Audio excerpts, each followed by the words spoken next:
Very good. All right. So thank you everyone for joining our second webinar of our webinar series, tackling travel tech in light of the changing circumstances our industry globally is facing, unprecedented and all of that. We had a lovely webinar, first edition of the series about a month ago, which is available on our YouTube channel. If anyone who's interested in this webinar or the one previous, be sure to direct them to our channel. All the details will be given later. Thank you very much for giving us your time. Without further ado, we're going to start. I'll start by introducing our lovely panel. We have with us all the way from Dubai, Ahmed, Meguid, the CEO and founder of Fantastay. Very innovative and entrepreneurial short-term rental solution, business solution. Ahmed has extensive experience in consulting across many different fields, working with blue chip top-tier consultants, and he's taken that experience and translated into his own fantastic startup. So we'd be very lucky to hear his views on the current circumstances and where the industry is going. We're also joined by Tom Buncle, all the way up from Scotland. Tom is the voice of experience on this panel. He's had many years of experience advising and working with the top travel boards all across Europe. And he now has set up his own firm called Yellow Railroad, which advises travel boards around the world on how to become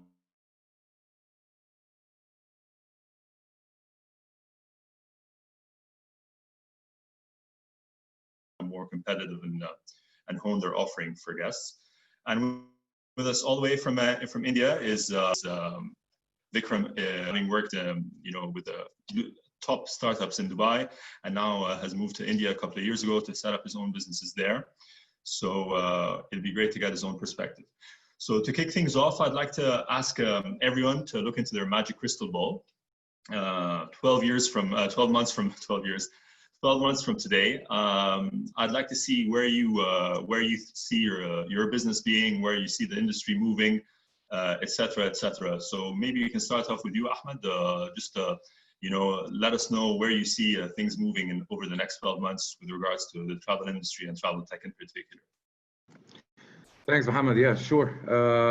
Thank you everyone for joining, and thanks for making me part of this panel. Well, in my opinion, I think that the road to recovery is going to happen one way or the other. The question is when. The travel industry has been one of the biggest hits in terms of negative effect from the coronaviruses, and I believe and I know and I see it in my business. Like I mentioned to you before, that when it first started, the market was really bad, but we already have seen quite a shift in the demand improving. March compared to April, May compared to April, sorry, and June we're expecting better results.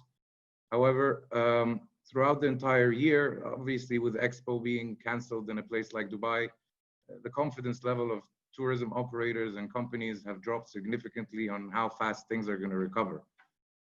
I personally see that things will start improving on a tourism basis, maybe through the local markets,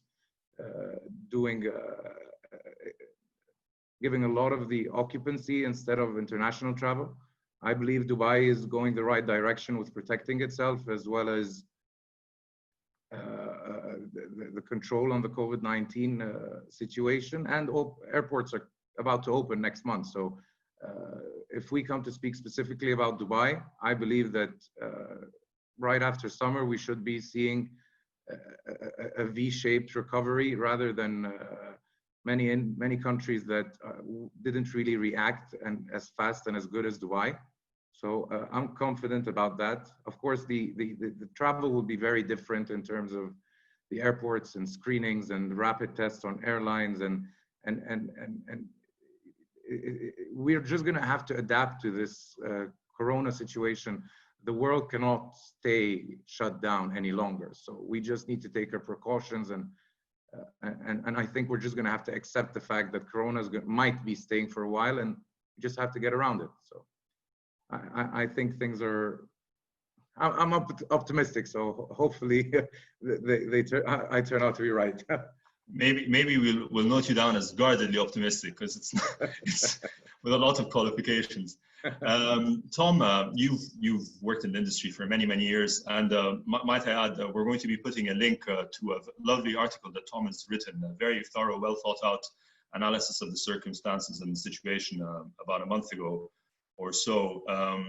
So again, yeah. So Tom, I'd like to get, you've been through similar, not similar in magnitude, but similar in terms of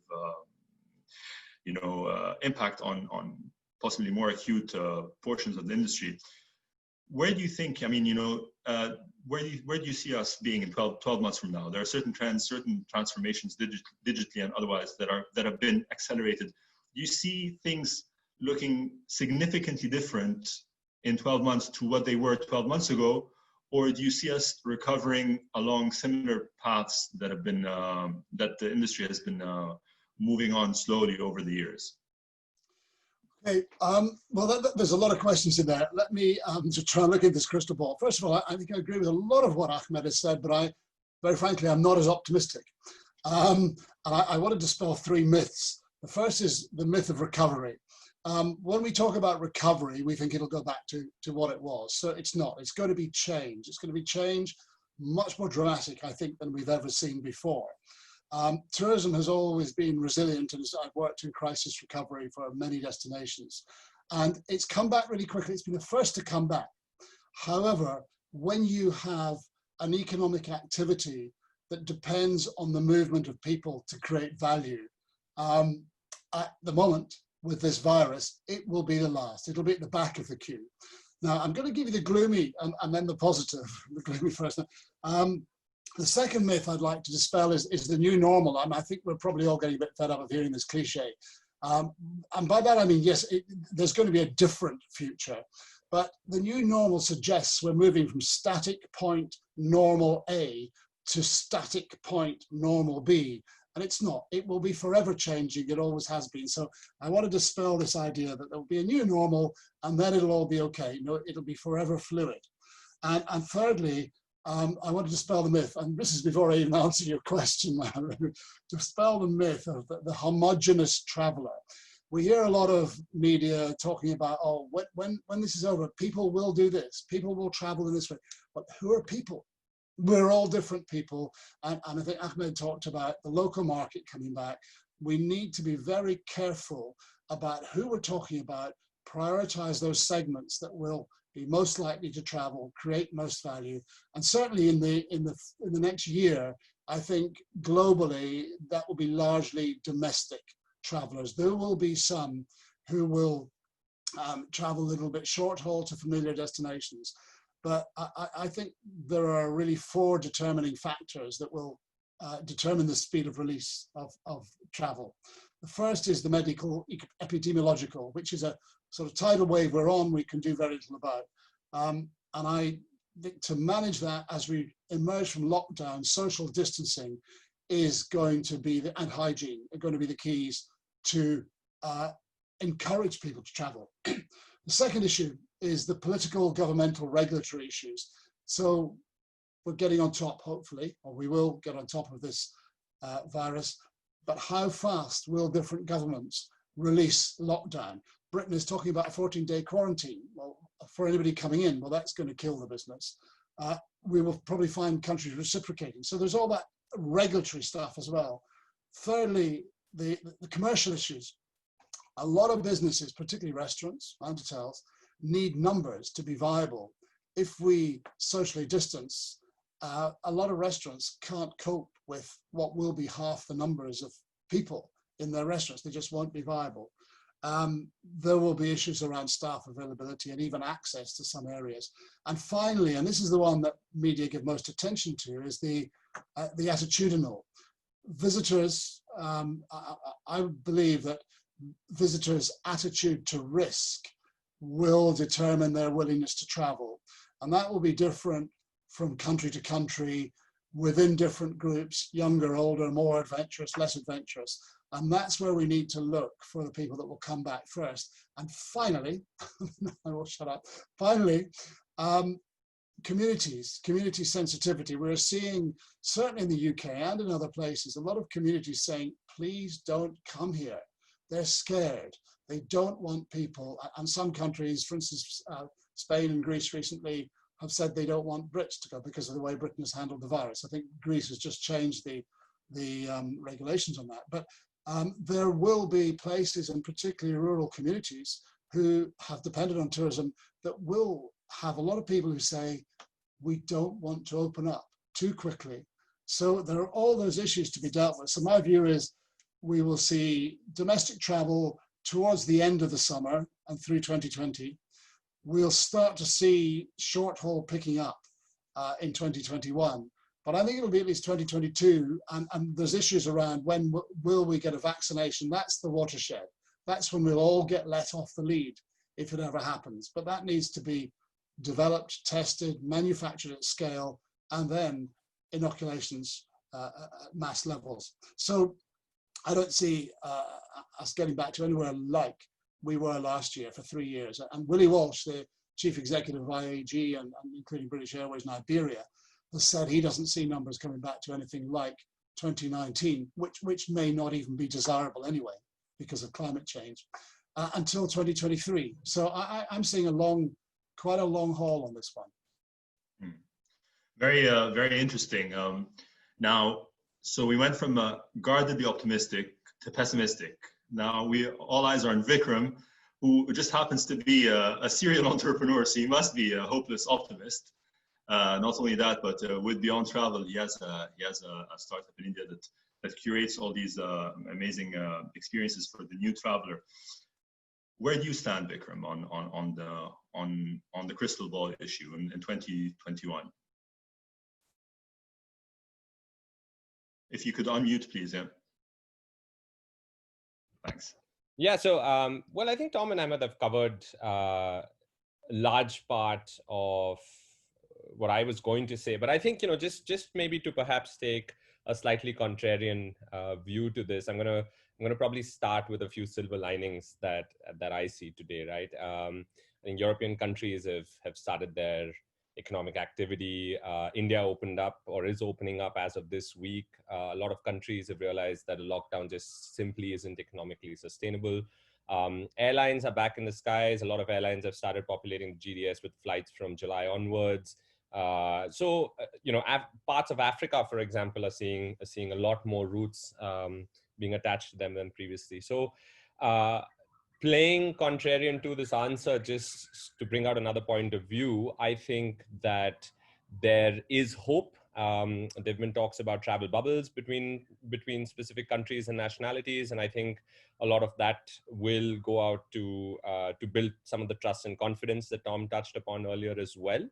And I agree with Tom that the vaccination will probably be, the sort of make or break for the industry in many ways. That it'll sort of help people get over the fear psychosis that's been built up. Look, I think, to be very honest, I'm looking at a very battered crystal ball right now, right? I don't think any of us can answer the question with any sort of certainty, given how quickly things have moved and how many variables there are to deal with. I think what we can do is look for some trends that hopefully indicate recovery one way or the other. The pace at which domestic travel in China picked up over the last few months was definitely encouraging. I'm certainly seeing that in India, at least, there's been a lot more conversations and discussions around local travel. In fact, we've moved completely into promoting local travel for the next few months. And to be honest, I think people are going to be more open to traveling once they have a certain level of comfort that hygiene is being maintained and so on. So there is that aspect to deal with. And I think in general, most consumers trend to be followers, and I think when there's a trend that gets set, we will tend to follow it. So it really depends on some of the macroeconomic or the macro industry entities to sort of set those trends for us. It could be around safety and hygiene. It could be around regulations that allow for hotels and the hospitality industry to start again. It could be clarity on how air travel will be made safe.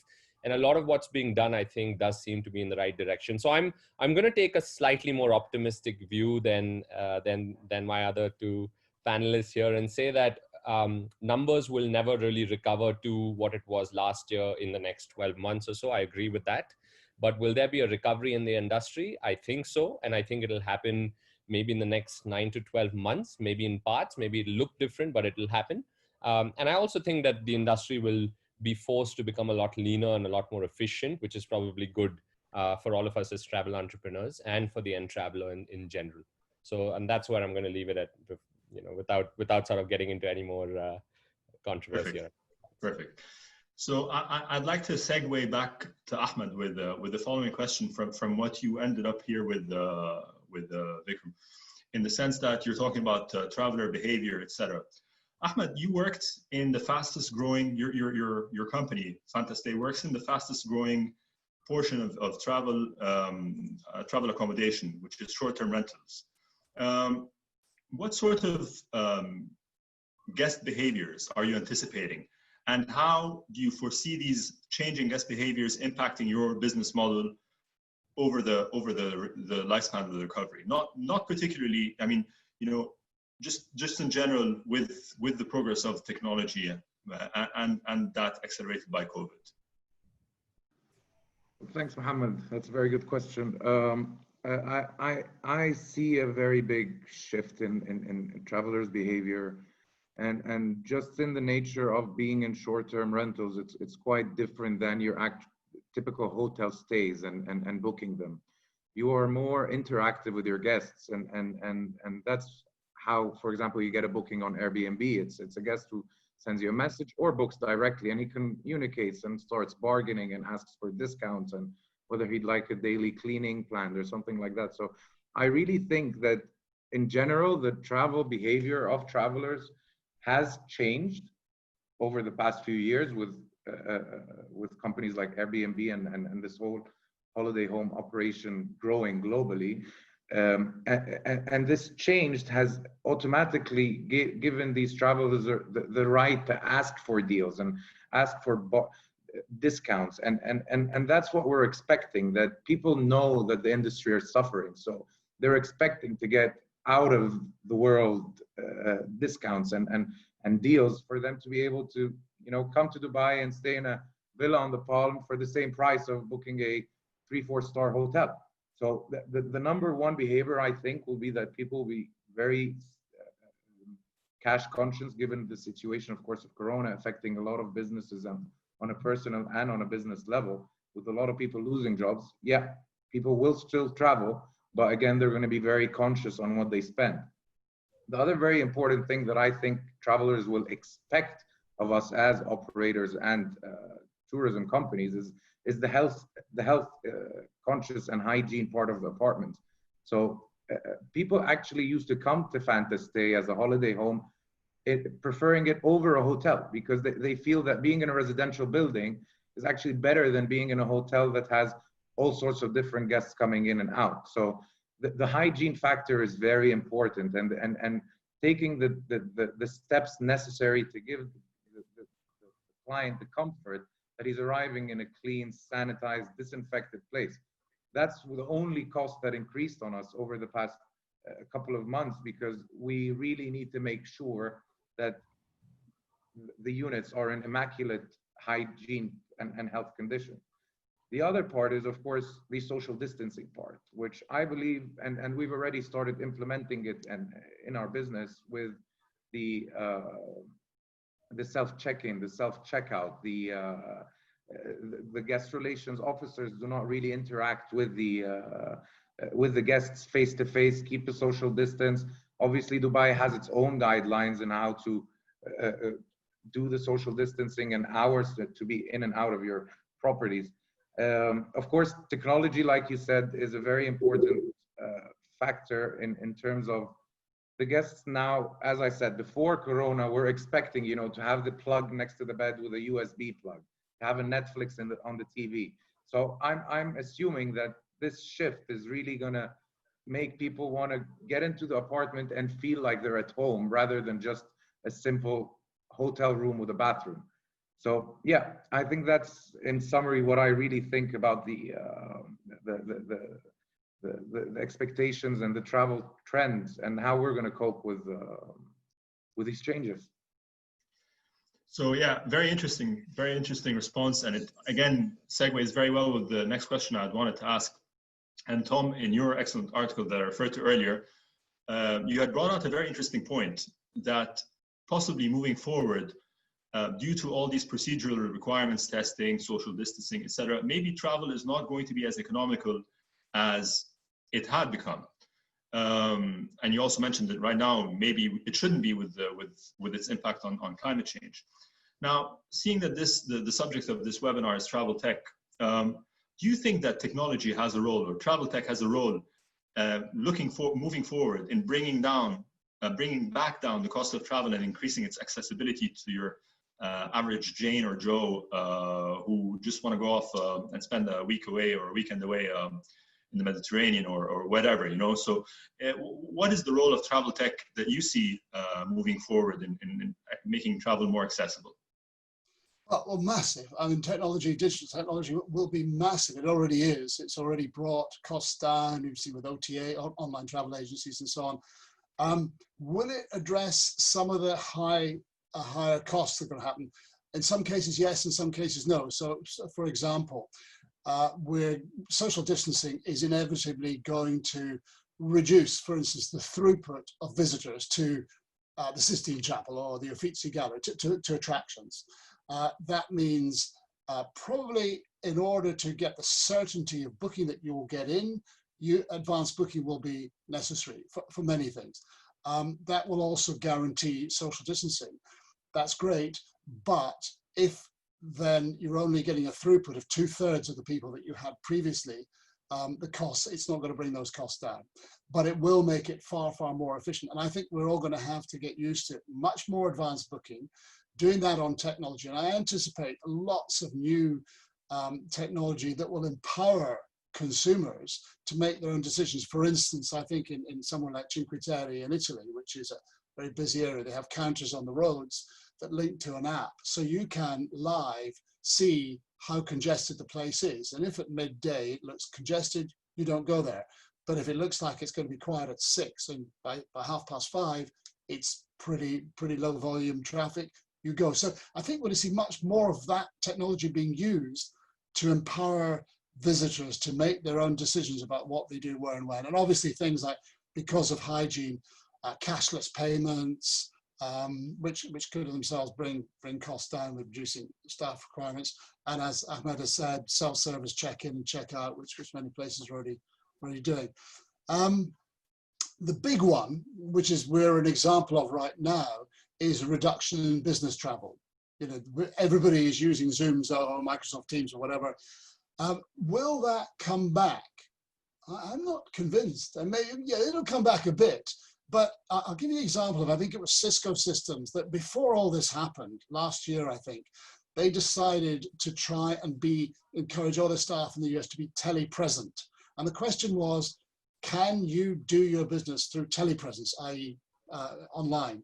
And they apparently stripped something like $100,000 out of their travel budget by conducting online meetings. I mean, a lot of us will be grateful not to have to go to a lot of unnecessary meetings.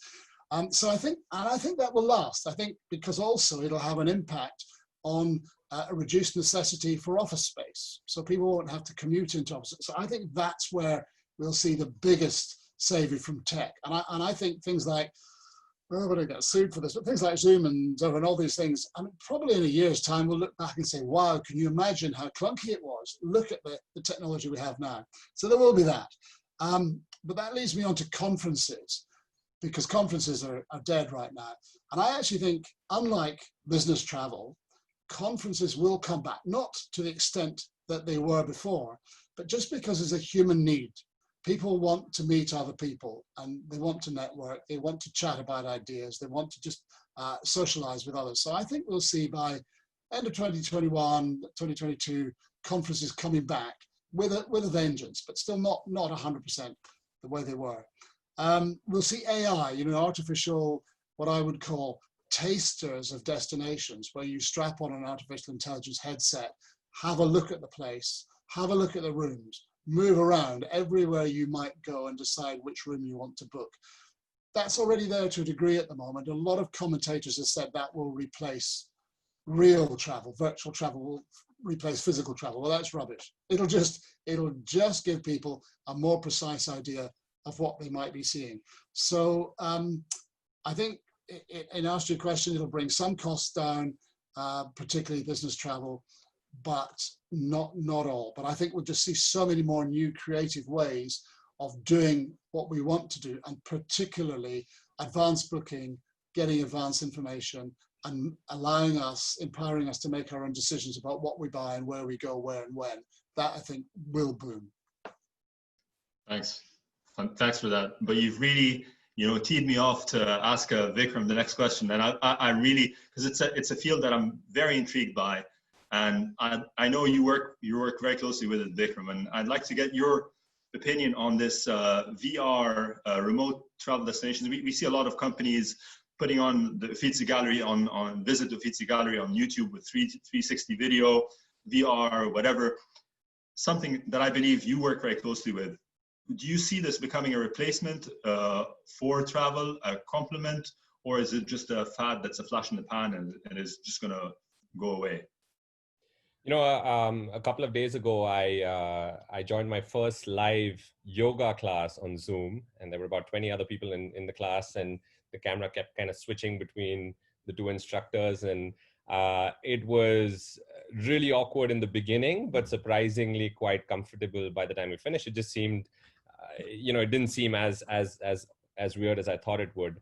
And I think to Tom's point earlier, I think a lot of what we do every day is now shifting towards a digital medium, right? But with travel, I think so much of it is really about the touch and feel and the emotions attached to travel. So just to sort of put into context a little bit of the options available today. So you've got virtual travel, which could be either live streaming of a camera, it could be video. You have 360 video, you have virtual reality. The truth is that all of these experiences are limited by how they're engineered. So there is some amount of constraint that as a traveler that you face if you're experiencing these. But at the same time, I was reading the other day that Alibaba Live had a live stream for a palace in Tibet, and they had 1 million people who joined. I know Viator's got something called Roam from Home. Airbnb has launched virtual sessions for their experiences with their hosts, and a lot of people are slowly looking at this as being a way to keep the traveler busy.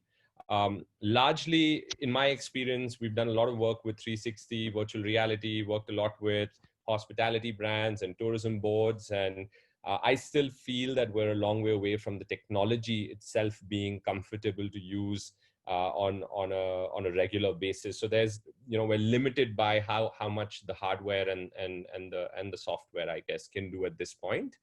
And I think the real question to answer is this a fad? I mean, are people going to think of virtual tours just being an alternative to content? And when we have access to unlimited content today through Netflix and Amazon Prime and so on, is it going to be more compelling for someone to consume that content on a regular basis? Overall, I don't think it'll stick. I agree with Tom. I think it's no replacement for the real thing. I think that what it will do, though, is augment the traveler's experiences. And a couple of things that we had spoken about, a long time ago to a couple of partners, and I still think those case studies stand, is, the idea of augmenting a traveler's experience with virtual tours, either on-site or off-site, but giving them access to something without necessarily substituting it, I think is something that'll happen. So for example, we spoke about the Sistine Chapel. People may opt to visit the Vatican, but view the Sistine Chapel through a virtual tour. So they've done part and part, and that could be due to people's own sort of risk appetite or I guess their own drawing of the lines of where safety standards are currently in the market, right? So I don't think virtual tours will ever replace travel, but I do think that it'll hopefully augment travel in ways that will make the traveler's experience a lot more enjoyable. I certainly see that this type of content will probably become a little bit more commonly consumed online. I think as travelers, as we move into perhaps becoming a little bit more careful about deciding where we travel to post-COVID, hopefully some of this content will help people make those kind of decisions. But it won't replace travel, I don't think. So we're safe. We all have business. Fantastic. Just a quick housekeeping note before we move on. Please, for the attendees, feel free to send your questions to the panelists through the Q&A at the bottom of the screen. Hopefully, we'll once we get through the questions, we'll be able to bang through a couple of them.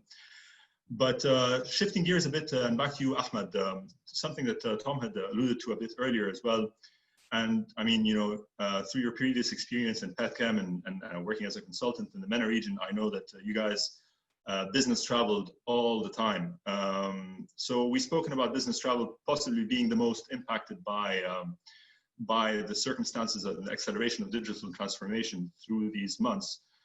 Where do you see things going, and how do you see this impacting your particular field? Thanks, Ahmed. Well, to be very frank, I believe that business travel is going to suffer the most in the travel sector. The companies before Corona in general had a very big cost of business travel, and due to that, they were starting these teleconferences and online meetings, etc. Just like Tom and Vikram said, I believe this will only increase. I don't believe that it's a problem like we're facing with COVID is going to do any good to business travel. I just think that it's only going to be maybe a different way for the essential trips. So I'm sure you can't really audit a company through a Zoom call or build a construction site through a Zoom call. So yes, there will be business travel. It will significantly decline. I'm sure that the business team members themselves on these trips will be concerned about their own health and security in case something happens. So it's really not only from a company standpoint, not wanting to send employees for their health and safety or for a financial reason. The employees themselves might be objecting to something like that. So in my opinion, I think business travel really needs some more time to pick up. We all are suffering from this as we speak. We're all on a Zoom call now where we can't wait to get back to the office, but traveling and being in a place that's really not your home for business, given the COVID situation, I think the confidence of being there so comfortably like we had when I was working in PwC flying every week, I think this will take some time to recover, in my opinion. Interesting. Now back to you, Tom, and bouncing off of that, all questions or the entire narrative seems to be dictated by restrictions to travel, social distancing requirements, and the narrative seems to presuppose the fact that the underlying supply, the desire to travel, is there. Is this something that you believe fundamentally is correct, or do you think that even the supply of travelers is at risk at the moment? Should authorities, countries, airlines, airports, etc., manage to tackle all the procedural issues, the hygiene issues of the new reality? Do you think that the supply is there, or people's attitudes towards travel have fundamentally changed, as we seem to believe is the case with business travel? No, absolutely the demand is there. And this is where, having been rather gloomy so far, I'm going to pick up on Vikram's positivity here. Yeah, I think travel has gone from being 2 generations ago absolute luxury to a necessity, and I think it still is. And I think the demand is massive. There's huge pent-up demand. The only question is, what are the risk levels that people are prepared to accept to go back again? So no, the demand is there. Maybe an analogy I would use is, if you like swimming in the sea, maybe you don't do it in the winter, but you wait until it warms up and then you go. And it's the same with it. People will need to get their confidence back, and that will vary from country to country. Different people travel for all sorts of different reasons, but the one thing I've been involved in research into tourism motivation and traveler motivation in many, many countries. And the first thing most people start by saying is, well, I just wanted to go somewhere different, which doesn't help you as a marketeer figure out what you've got they might want. But then when you dig a bit deeper, it's usually about having a different experience. They're looking to experience the authenticity of another place, to maybe for adventure, for relaxation, but seeing other places, people and cultures and getting to know them a bit and getting involved is a huge motivator for travel. And don't forget, for those of us who live in the Northern Hemisphere, although we've had a glorious couple of weeks of summer so far, there comes a point when we just want to see the sun. And so that will not, that will not go away. If we had a really bad summer, I think you'd see a much bigger demand. But no, I think we're all human, and I picked that up from Vikram. We're all human. We want to get back out there and do stuff. It's just, what are the risk factors? When will we feel confident? And picking up on Ahmed's stuff, the hygiene, the hand sanitization, the cleaning of places, people being reassured that where they're going to go, that will be clean and safe. And there are some pioneers in this. Singapore, which is a pioneer in many things, came up with an SG Clean, Singapore Clean label, which was, it's not saying their properties are COVID-free, but it is saying these have matched the standards that we require to address this virus. Instead of that being something that the health inspector would want to see, they're going to put it in a plaque on the front of the hotel, like they do with the 4 stars, so that visitors, and in their websites and so on, so visitors can have that reassurance. And I think the American Hotels and Lodging Association has a similar thing called a Safe Stay campaign. So I think we're going to see a lot more of that. So the demand will be released when, as I said, the epidemiological issues are addressed, when government regulatory issues allow people to travel, and when people feel confident and reassured that the places they want to go will be safe and clean. So it's all about pace, but in no way has the demand for travel, or will it ever, I think, likely disappear. It'll be there. I mean, great optimistic note. I'll shoot off to Vikram now then. We take a look at the entire travel value chain at the moment.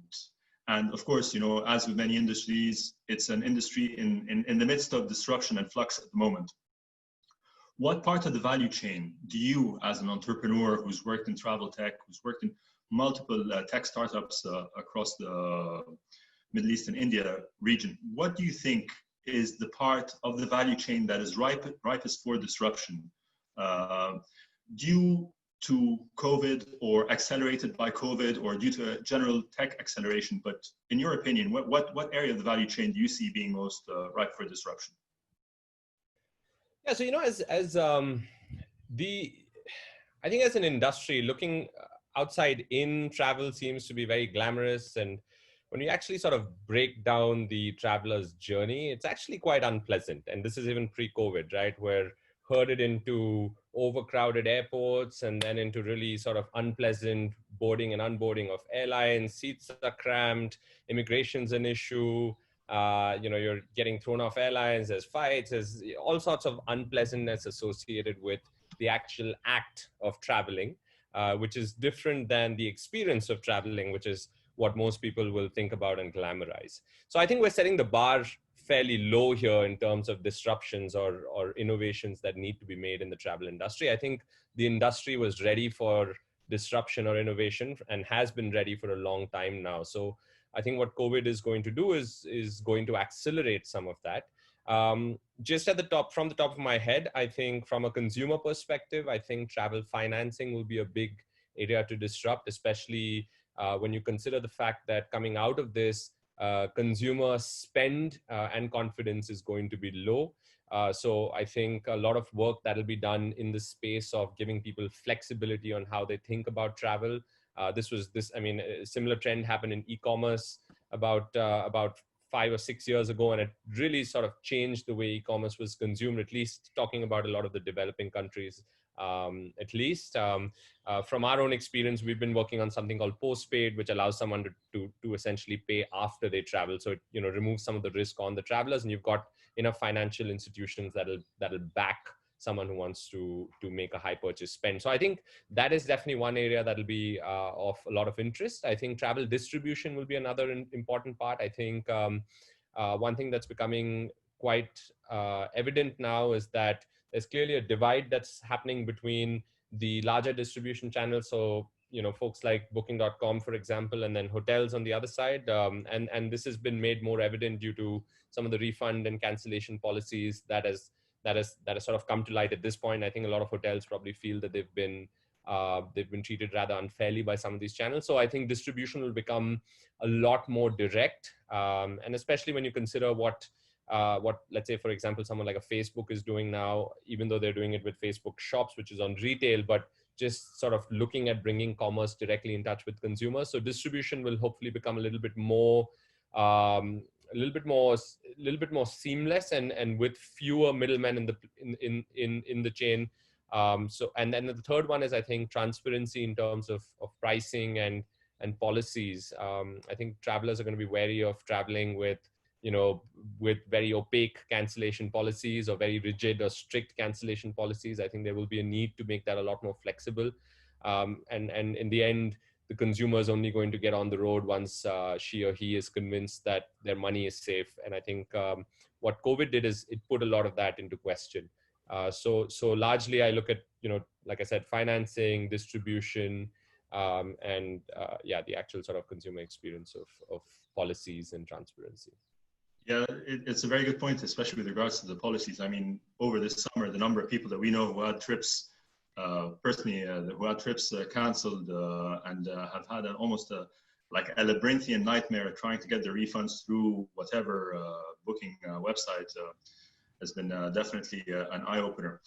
So thank you very much for this. I'll start opening up to the questions and answers. We're getting quite a few of them that are very interesting. I'll start with you, Vikram, since it's a question about traveler experience and experiences in general. It comes from Leila.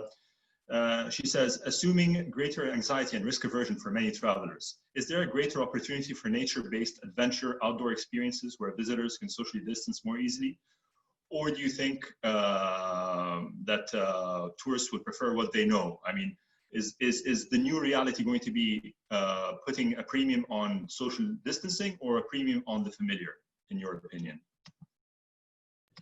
Yeah, I think that's a great question. And when just looking at some of the trends that have happened over the last few years, I think health and wellness as a category has really sort of caught on, not just in travel, but when you look at many other industries as well. I think it's been a sort of trend that's been quite a lot in demand. And I think as an outcome or a fallout of COVID, I definitely think that there will be a preference towards more outdoor,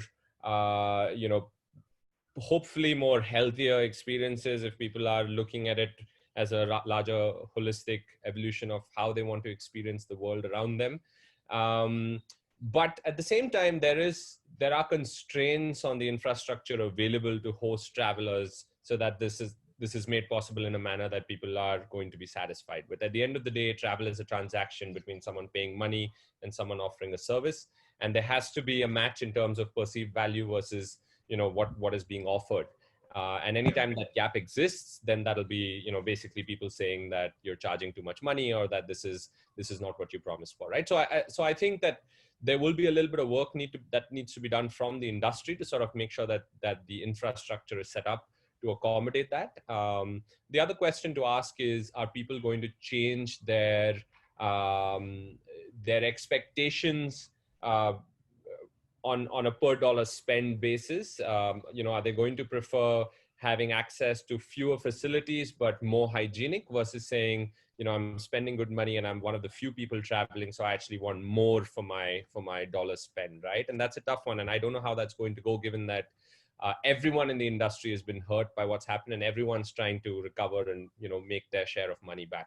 So it'll be tricky, but I definitely think that I think it was mentioned earlier as well, local travel, road trips, outdoors, adventure. I definitely see a lot of those categories really getting that time in the sun. And hopefully it allows us to really distribute, the focus of travel away from a few cities to a broader base. And that way, we're able to recover a lot faster as well. Fantastic. And that also brings me to the next question regarding traveler behavior, and something that you spoke about, Tom. It's an anonymous question from one of the attendees, and it speaks to what you were talking about earlier with regards to Cinque Terre and road markers to map how busy the different locations are, etc. You've spoken also about short haul moving quicker than long haul. So do you think road travel, where possible, will make a faster recovery than air travel? Is this something that you anticipate in general? Or do you reckon that the procedures and the measures due to formalized health and safety in airports might give air travel a premium in the rebound? Yeah, I don't see car travel versus air travel, because I think if people start traveling to further away destinations, they'll have the courage to fly. Sadly, or unfortunately, I think we will see an increase in car travel to local and regional destinations that might otherwise have been taken by bus or train or public transport, just because of people's anxieties. And I think that will last for a while. I think we'll still have, even if we have tracking and tracing and isolating in a vast degree through next year, because I don't think we'll have a vaccine until 2022 at the earliest, I think we'll still see a lot more people traveling by car, probably to places that are within 2 days travel. I think after that, you start to think, no, it's not worth it. That has real issues for climate change, sadly, but I think that's going to happen because people will feel safer. And as Vikram said, I think a lot of those places that people want to go, much more the outdoors, because the outdoors will win over the indoor attractions, people will travel by car. We'll see changes in modes of travel, smaller groups as well, people not wanting to travel in larger groups, and that'll affect, I think, coach tours, cruises, and so on.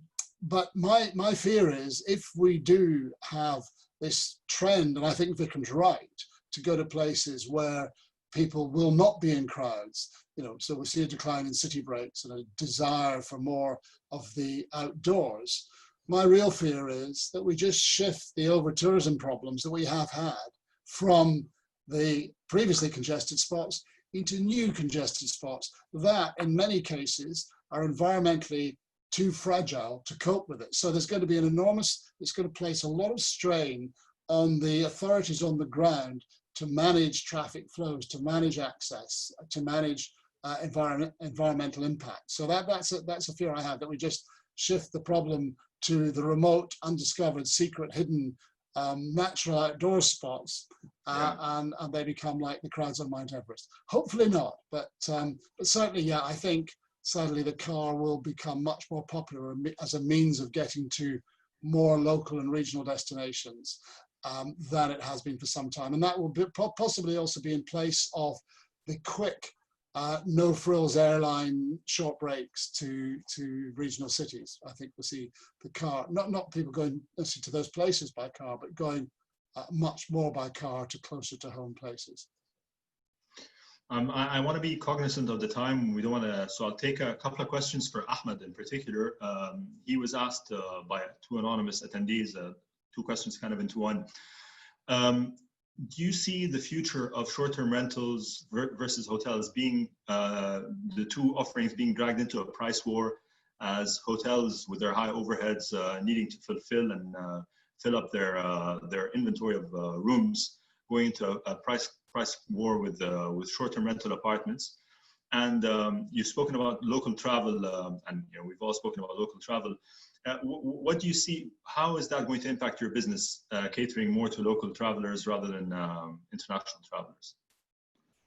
Well, thanks, Ahmed. First, in regards to your first question about the pricing war between holiday homes or short-term rentals compared to versus hotels. To begin with, short-term rentals, we are mainly trying to achieve a certain revenue to make homeowners happy. And accordingly, that's how we set our prices per night, versus, in addition to, of course, the market rates of hotel rooms. But the good thing about holiday homes is that you're not one-to-one when you're comparing to hotels, unless you're comparing a studio apartment.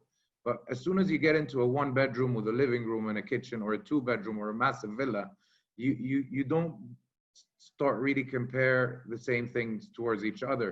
So in my opinion, I see that holiday homes actually hold a higher value during the COVID-19 times in terms of the convenience, the privacy, the feeling of being at home, the feeling of not being next to strangers that are, or other guests that are arriving from different countries that could possibly be carrying or infecting others. So I actually think that the pricing part we will all have to have a war in terms of pricing, but at the end of the day, the value you get with a holiday home is much more than just in a simple hotel room. Just like, for example, us collaborating with you guys in FunDok, it makes sense because now people can come and stay in our properties and have access to not only the menu of the hotel or what the chef is cooking in any of the hotels. I have access to almost hundreds of restaurants and different types of cuisines. And that also touches on the point of technology, on how it's going to change things. People can come and stay in properties like these and still feel like they're in a 5-star hotel and paying a fraction of it.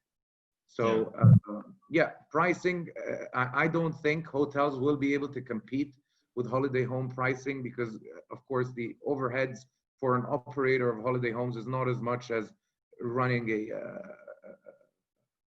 an in-house hotel with all your team on the ground. In regards to the second question, well, honestly, in Fantastay, we usually try to give the best service to whether you're coming locally or from abroad. However, in regards to local travel, people here, the best way is, of course, you would need more Arabic speakers, for example. You would need to do check-ins more seamlessly, probably with less required information, registering your guests on that are frequently visiting you through a local traveler instead of having to sign your check-in forms and multiple payments, and if that makes sense. So for us, local travel is very important, and we are shaping towards it. Of course, we adapt to clients' needs. That's the whole point of holiday homes. We don't have a book that we go by. We're creating a new version of hospitality in your apartment. So we really listen to our clients' needs and what they want, and we give it to them. And just by a simple example, we used to get guests that just say, you don't have a dishwashing show, but you have a dishwasher. So we start adding things like that. So we always try to make the experience of our guests exactly as if you're at home. So yeah. Hope that answers the question. Yeah, it does perfectly. I think now is a good time to thank you all. Thank you, Ahmed. Thank you, Tom. Thank you, Vikram. You've been very generous with your time and your insights. I encourage everyone, we're going to be posting in the YouTube video, we're going to be posting the link to Tom's article on his own not crystal ball outlook about the future of travel. I also encourage everyone to take a look at all the panelists' businesses. Very exciting stuff. I'd like to thank the attendees for coming. I thank you very much for the questions, and hope to see you on the next edition. And thank you for your time. Bye, everyone. Thank you all. Have a good day. Stay home. Stay safe. Thanks. Bye-bye. Bye.